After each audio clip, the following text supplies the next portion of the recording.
जंग बदर इस्लामी तारीख का एक अहम तरीन वाक़ा है जो सूरत रमज़ान 2 हजरी शोकशर ईस्वी में पेश आया। ये जंग मदीना मनूरा के जनूब मगरब में वाक़ एक मकाम बदर के करीब लड़ी गई। जंग बदर इस्लाम की इब्तदाई तारीख में एक नुमायां मोड़ तस्वुर की जाती है और मुसलमानों के लिए ये मजहबी और तारीखी तौर पर इंतहाई अहमियत रखती है। इस जंग की तफसीलात कुछ इस तरह हैं।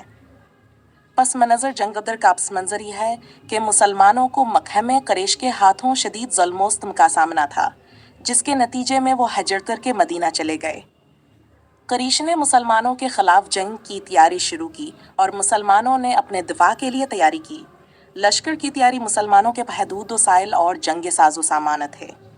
रसूलुल्लाह के साथ थाम थी सहाबा थे, जिनमें कुछ के पास घोड़े और कुछ के पास तलवारें थीं, जबकि करिशकाल शिकरा 1000 से ज़ायद अफराद पर मुश्तमिल था। जंग का आगाज़ असूकत हुआ जब कुरैश ने बद्र के मैदान में मुसलमानों का सामना किया। मुसलमानों की तादाद कम थी, लेकिन उनमें ईमान और अल्लाह की मदद पर मुकम्मल यकीन था।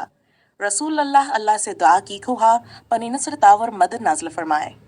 नतीजा अल्लाह की मदद से मुसलमानों को अस जंग में फतह नसीब हुई।